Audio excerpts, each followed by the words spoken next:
Hello guys, welcome back to YouTube channel medical science simplified. तो आपको jaundice के बारे में पढ़ने के पहले आपको जॉन्डिस पता होना चाहिए, है ना। वो क्या होता है? It is a condition that causes your skin and the whites of the eyes to turn yellow. Okay okay, and it happens due to too much of waste product called bilirubin built up in your blood. All right. So newborn jaundice is common, but missing the danger signs can damage the brain, है ना। अब देखो, क्योंकि ये common है, अगर लेकिन अगर आप मिसिंग जो रेड फ्लैग्स उसको अगर मिस करोगे, so you will and up harming your patient, है ना। कोर पॉइंट्स, सिंपल स्क्रिप्ट देखो।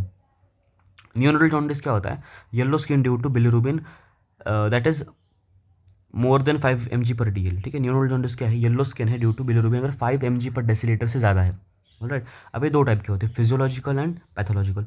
फिजियोलॉजिकल इतना सीरियस नहीं, चीज़ें पैथोलॉजिकल है। ठीक है, फिजियोलॉजिकल क्या होता है? Starts after 24 hours. ठीक है, 24 घंटे हो गए बच्चे को पैदा होकर, तो 3 से 5 दिन जब उसका डे ऑफ लाइफ थर्ड या फिफ्थ चलेगा, तब it is at peak. Baby is active and feeding, it is one of the most important thing. Baby is active and is feeding and there is no treatment needed. Okay, this is the first type of jaundice, neural jaundice. Second is pathological jaundice. Pathological jaundice क्या है? Start with in 24 hours.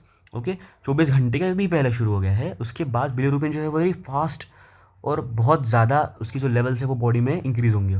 उसके लिए आपको evaluation और treatment की ज़रूरत पड़ेगी। Obviously you need to medically interfere. Alright. अब इसका निमोनिक क्या है? पैथो 24 आवर होता है, फास्ट होता है और डार्क होता है, डार्क कलर होता है। 24 appears in first 24 hour, fast, rise more than 5 mg/dl/day। और डार्क क्या होता है? डार्क यूरिन, डार्क और पेल स्टूल होता है ना। टोटल सीरम में ये क्या होता है? टोटल 15 होता है। और direct bilirubin more than 2 mg/dl होता है ना। इसमें से अगर एक भी है ना प्रेजेंट, तो ये पैथोलॉजिकल है। These are the criteria for saying it as a pathological jaundice. अब देखो, any jaundice with in 24 hours is pathological until proven otherwise. Direct bilirubin is never normal in neonates. Okay, direct bilirubin is never normal in neonates. Physiological jaundice never needs treatment. Alright. माइक्रोनिमोनिक क्या है?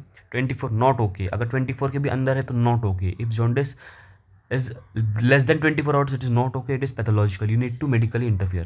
अब MCQ देखो, a term unit develops jaundice at 18 hours of life, this is a NEET PG question. Most appropriate next step क्या करोगे आप? देखो, 18 hours के अंदर ही, 24 आवर्स के अंदर आ गया, मतलब most likely this is a pathological until proven otherwise. So reassure करेंगे आप पेशेंट को? ऑब्वियसली नहीं भाई, मेडिकल इंटरफेयर करना है आपको। ऑब्जर्व करते बैठोगे क्या 24 घंटे के लिए? नहीं भाई, the condition will get worsen. Start for भी करोगे कि नहीं? Obviously no. अब क्या करोगे? Measure serum bilirubin. Why would you do that? Jaundice less than 24 hours is pathological. Investigate करोगे आप सबसे पहले कि भाई ये हो क्यों रहा है, what is the reason, and then you can start with the underlying treatment of the cause. All right, so this was all about the neonatal jaundice part 1. Stay tuned for part 2, उसमें और important चीज़ें cover करेंगे। Thank you.